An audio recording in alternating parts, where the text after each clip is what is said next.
すごく取り回しのいいクーペだなっていうことを感じます。とにかくリアアクスルステアリングがめちゃくちゃ便利なんですよ。やっぱりメルセデスの凄みってサスペンションにあるなっていうことをすごく感じたのが 23PS のそのトルクの、電動のねアシストがあるっていう、知らない街走ってるとめちゃくちゃ便利なんですよね。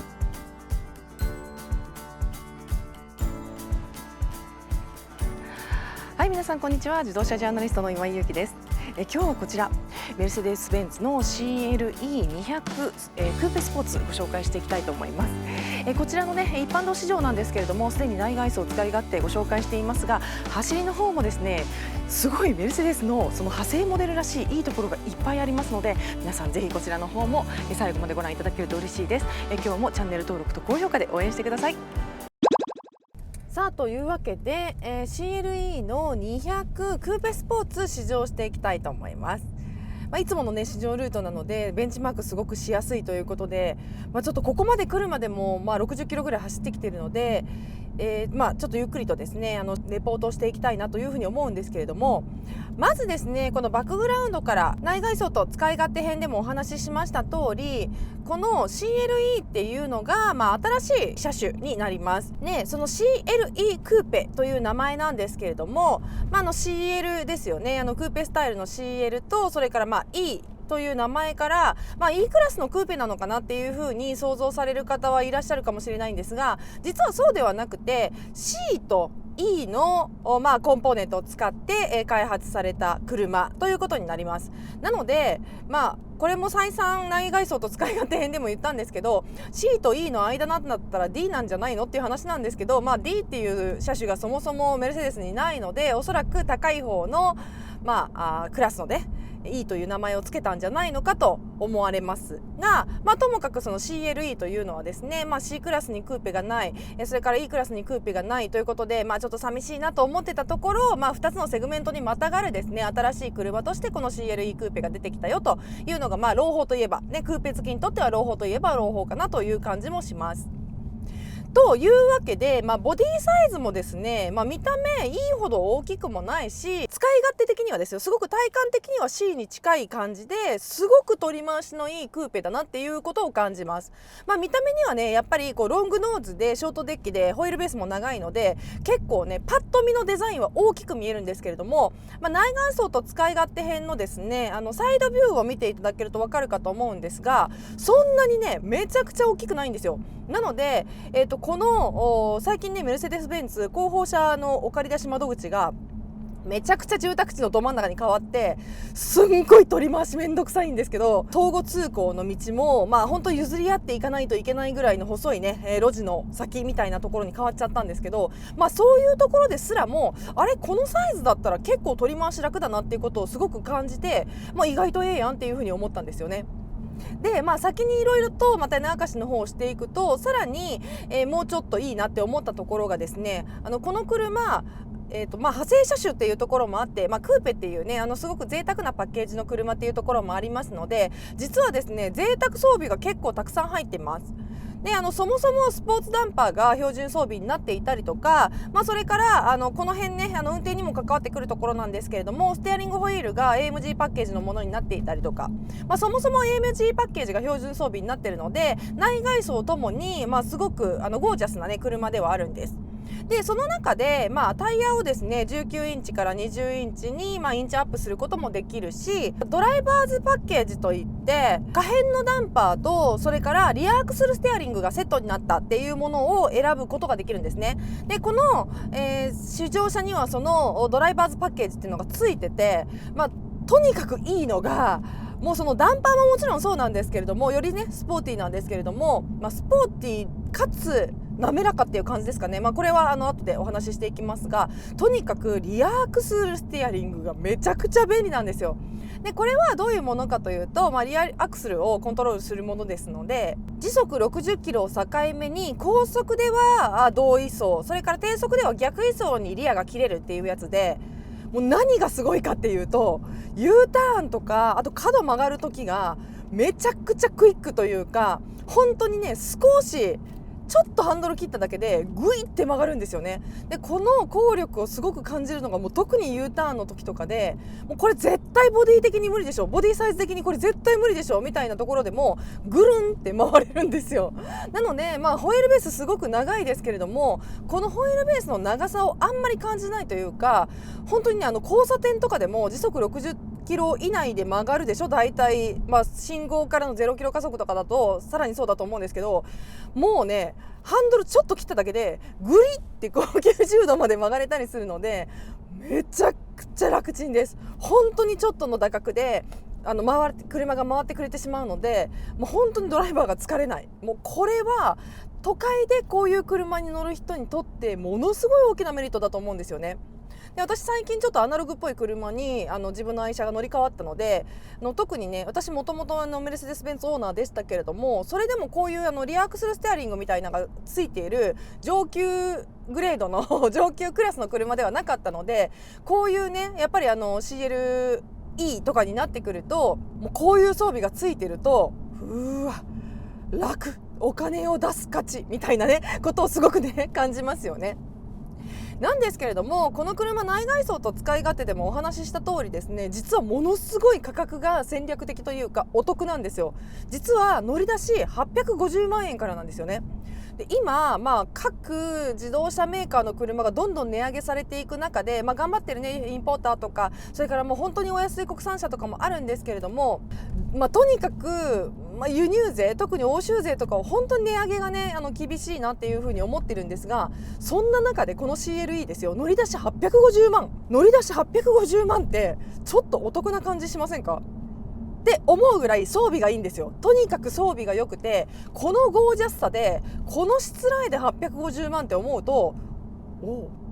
いいやんっていう、ええんちゃうんっていう風にね思うぐらいすごくお得に感じます。ただし、私が乗らせていただいている広報車に関しては、さっき言ったドライバーズパッケージ含めてオプションが200万円弱、150万円ぐらいついているので1100万円ぐらいの乗り出し価格にはなってるんですけれども、それでも吊るして850で買うんだったらめちゃくちゃええんちゃうんっていうね、すごくお得な感じがするぐらいもう装備がめちゃくちゃいいです。そもそも MG パッケージ入ってるし、内装の色選べたりとか、そういうねクーペらしい選択肢っていうのがですね、850万で叶うんだったらもういいんじゃないっていうふうにね思います。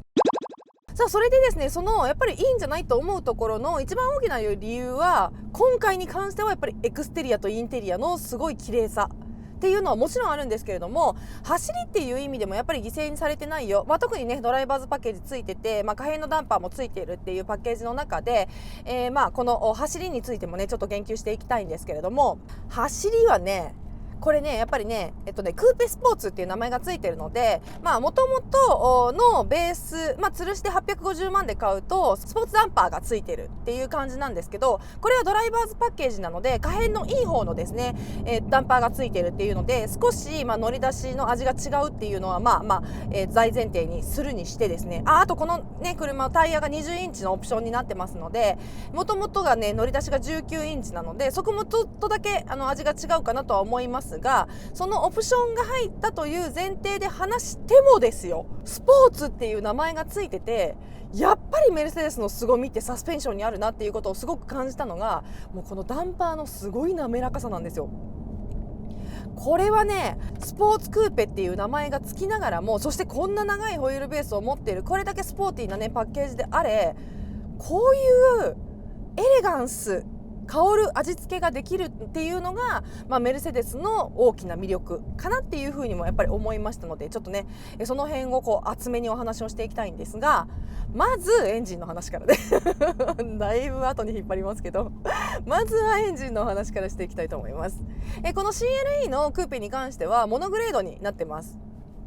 エンジンは2リッターの直4のエンジン、340ニュートンメーターを発生させる 204PS のね、直4のエンジンになってます。2リッターです。まあね CLE200 という名前がついてますので、それ分かりやすいですね。2リッターのエンジンになってます。でそれに、まあ、ISG というですねマイルドハイブリッドを組み合わせたパワートレインになっているんですよね。でこの ISG マイルドハイブリッドではあるんですけれども、まあ、瞬間的に最大 24PS23 だったかな 24PS23PS かどっちかのモーターのアシストをね付け加えることができるので、まあ、これもですねちょっとこうトルクの穴が開きやすいところとか最下速のところとかにちょっとブースターっぽくターボみたいな感じで少し薄くパワーを乗せてくれるので、ものすごく走り味ね、低速の時の特に鋭さっていうのがすごくねクリーンな感じでズバッと走り出す感じでめちゃめちゃ気持ちいいです。エンジンに関してはすごくパワフルです。まあ、そもそもそのメルセデスのねガソリンのこの2リッター4気筒エンジンっていうのは AB とかに積んでいる横置きのタイプじゃなくて縦置きのタイプなので、まあ、そもそもレスポンスに優れているっていうところもすごくあります。なので、まあ、走っていてものすごくフィールがいいですね。めちゃくちゃフラットです。それに加えてやっぱりですねすごくいいのが 23PS のそのトルクの、まあ、電動のねアシストがあるっていう、これがものすごい上手で本当にね過不足なくというか大きい NA エンジンみたいな感じでめちゃくちゃナチュラルに、もう本当に、ね、この辺はね電気の制御の利だと思うんですけれども、めちゃくちゃいいところでうまいことパワーを足してくれるんですよね。で、まあ、23PS って聞くとそんなに、まあ、めちゃめちゃすごいわけじゃないんじゃないのって思うかもしれないんですけれども、数字で言うと 23PS なんですが、やっぱり電気なので205ニュートンメーターのトルクを足してくれるんですよ。だから瞬発的に、まあ、それはトルクなので、持続的にずっと、まあ、あとモーターのアシストっていうのもあって持続的にずっと効くものではないんですけれども、まあ、瞬発的に最大205ニュートンメーターが効くので本当にねおって思うぐらいしっかりとアシストしてくれるっていうのがものすごいいいポイントだと思います。でそれに9速のナイントロニックですね、デュアルクラッチが組み合わされていることによって、まあ、もう本当にマッチングがもうね成熟しきっているマッチングなので、もうこの辺の味付けはそれはいいよねみたいな、それいいに決まってるよね、みんな好きだよねっていうような感じの良き味付けになっている。まあ、そもそもそのね4気筒の苦手だったところ、まあ、ちょっとねトルクの穴が開いちゃうなというかちょっとパワーレス感を感じるなみたいなところが、まあ、この ISG のおかげで本当に今は全くないので、非常にですね気持ちのいいエンジンに仕上がってるなっていうのがもうまず第一印象。それからこれは乗ってて思うんですけど、すんごいいい音するんですよ。でちょっとこう深めに踏み込んだ時とかで、ちょっと今もそうなんですけれども、前の車がどいたので今少しですねアクセルを踏み込んでみましたけれども、この踏み込みの初期とかにブーンって結構ねいい感じのいいサウンドがあれ、これサウンドエフェクト入ってるっていうぐらいいい感じのいいサウンドがブーンって下の方からね聞こえてくるので、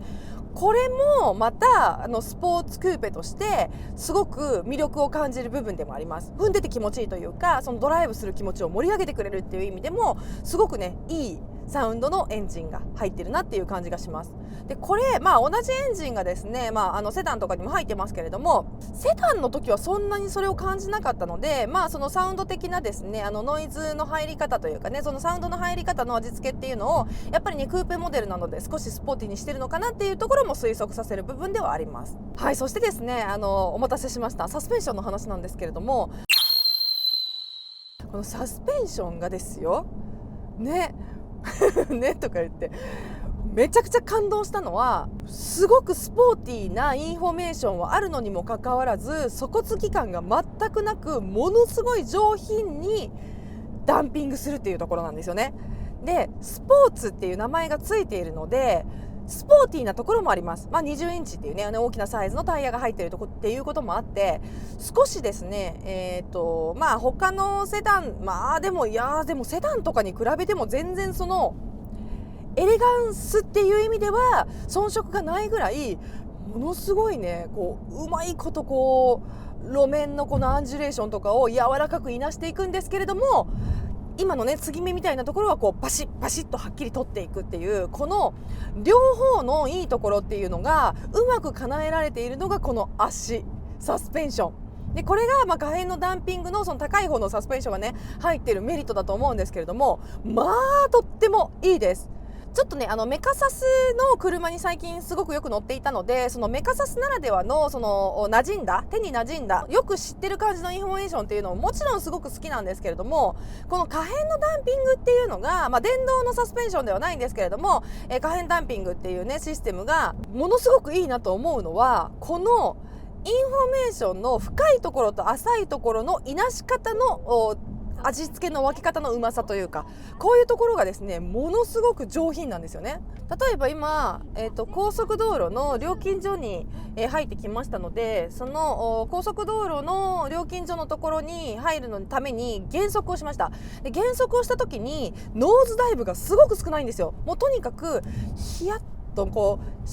うシュルッとリアからも引っ張られてるみたいにノーズのダイブがなくスッと止まるので、あんまり姿勢の変動を感じさせることなく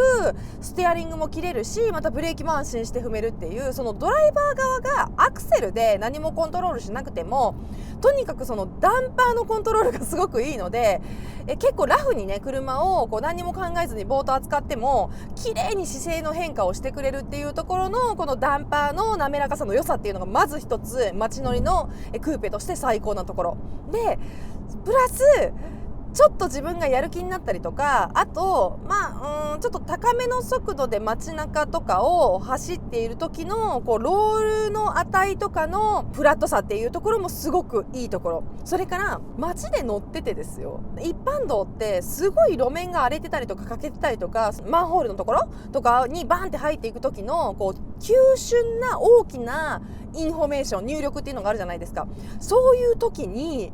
ものすごいのが底付き感っていうのが全くないにもかかわらず、ストンってストンストンっていう感じで余計な雑味をドライバーに伝えないみたいなねいうところの上品さ。本当にねこういうところはヨーロッパって意外と道悪いところが多い、特にねカントリーロードはすごく多いので、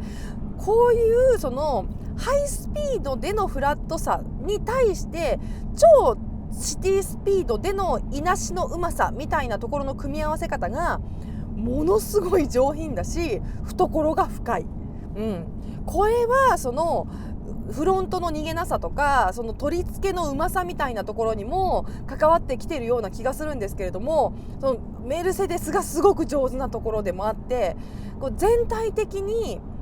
はっきりしたインフォメーションっていうのは与えるんだけれども、嫌なその騒音みたいな嫌なバタバタ感みたいなの全くないっていうところのねうまさで、これは久しぶりにこういうね CLE みたいなちょっと派生モデルとかに乗っても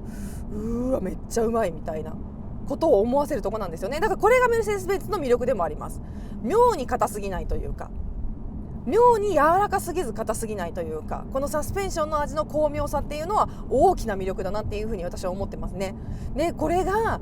すごい一瞬で気持ちいいなと思った。でこれこそさっき言ったけどメルセデス・ベンツの広報車窓口がすごいね住宅地の中になっちゃったっていうので分かったいい部分でもあります。いなしのうまさっていうのをすんごい低速でも感じる。でむしろだからすんごい低速で感じるからこそ街で乗っていい車買ったなっていう風に何回も思える部分でもあるんじゃないかなっていう風に思うんですよね。さあというわけでトンネルに入ってきましたので、この辺見ていただけるかと思うんですけど、めちゃくちゃアンビエントライトも綺麗なんですよね。でこういうのも装備として入っているのでものすごくお得感があるって言ったのも分かっていただけるかなと思います。あとその内外装とね使い勝手編のところでも見ていただきましたけれども、もうシートとかこの運転席コックピット周りのこのしつらいが本当に美しいので、いやこれはちょっとねお得に感じちゃいますよね。今コンパクトな車とかでも本当に軒並み500万超えてくるっていうことを考えると500万どころじゃないか、もっと高くなってるかね、普通に600万台後半とかいう車がコンパクトセグメントでも増えてきていることを思うと、この、ボディサイズで、この内容で850っていうと、高いのは高いですけれども、お得かなっていうことはすごく相対的に見てね思うんですよね。さあそしてやっぱりね、第3世代の MBUX になって、その利点といえば、これだと思うんですけれども、このねナビがでもねナビの精度的にはそうですね、その地図の特に都心部とかだと地図の精度っていうのはちょっとあんまり納得いかない部分はあるんですけれども、でもですね、これの良さといえばやっぱり AR ナビが入っているということで、この AR ナビが知らない街走ってるとめちゃくちゃ便利なんですよね。でこの良さっていうのはもう他に何物にも代え難いものがあるので、もうすごく最高だなと思います。それからちょっとね、今 AR ナビがものを言うまでちょっと時間ありそうなので ADAS の話をしたいんですけれども、このメルセデス・ベンツの ADAS はすごく使いやすくて、もう1回ですねセットしてあったらそれがメモリーされるので、これをですねセットっていうのをここを押せばいいだけなんですよね。そうするとピッとこう最高速にあってですね、あとはものすごく綺麗にこのいい道を走ってくれるっていうところがすごくいいです。で速度の回復もさすがその辺は輸入車だなって思うんですけども、結構早めで割とワッと加速するので、その辺の使用感と好みはあるかもしれないですけれども、ドイツとかで乗ってると、チンタラしてると後ろからクラクション鳴らされたりとかして逆に危ないので、こういうね速度の回復は早めっていうのはそういうバックグラウンドもあるよっていうのを分かっていると、心の準備にはなるかなと思います。で、これですね、ステアリングのアシストも、それからレーンセンタリングというかね、レーンキープもついているんですけれども、このハンズオフができたりとかするような機能ではないのですが、とにかくこのメータークラスターでですね、表示されるのがものすごく分かりやすいということもあって、非常にですね使い勝手のいい ADAS だと思います。このアダプティブクルーズコントロール含めてね、メルセデスのその運転支援系は、非常に実績もありますし、すごくきめ細やかなので、この辺はものすごくいい機能ではあります。さあ、というわけで今ですね、高速の出口が近づいてきたので、もうこういう風に出ておりますが、こんな風にですね前の、前のカメラでですね映し出された映像がこのように表示をされまして、こっちに曲がったらいいよっていうのを教えてくれるっていうのが AR、拡張現実ナビなんですけれども、これが本当に分かりやすいし、ゲーミングライクで面白い部分かなっていうふうにも思います。とにかく分かりやすいんですよね。すごく使いやすくて分かりやすい。でこれの良さっていうのは実はですね、海外とかで試乗してるとすごい感じるんですよ。で全く同じ機能がグローバルモデルにも入っていて、全く同じように、もちろん英語で表示されるんですけれども、それが入っているので、分からない道、知らない道を走ったりする時にも迷いにくいっていうものすごいいいメリットがあります。来たこんな感じですね。曲がるところが近づいてくるとパッとこう映像が切り替わって、映像とこの表示がハイブリッドされてゲームの画面みたいに出てくるっていうのが AR ナビ、すごくいい。あとね、遅れがあまりないんですよね。その映し出されたこの絵と実際の車との実際の目視とのね遅れがあんまりないので、ものすごくここもバグがないというかね、自分の中で混乱しないポイントですよね。でこの大きさのナビで何が一番のメリットかというと、やっぱりこういう情報がポップアップしてきてもこの情報自体が小さくないのでしっかり見えるっていうところと、あとこのようにですね目的地の消去とか、あとナビ音声の中止っていうのを画面の中に大きく出してあるので、ナビ音声いらない時とかって結構あるじゃないですか。例えば車内でハンズフリーにして電話してるとか、そういう時もあるので、こういう時にですねちゃんとこうパッとこう操作ができるっていうか、そのボタンが表に出てるっていうね良さはありますよね。今ね国道409号線とかいう文字もビューってこう動いたりとかしてめちゃめちゃかっこいいです。で産業道路とかね出てね分かりやすいですよね。でこんな感じで元々のあれに戻ります。でこ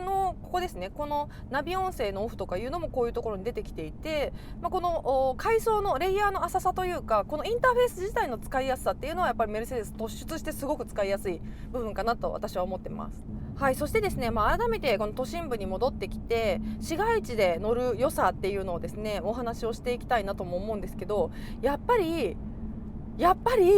すごくダンパーがいい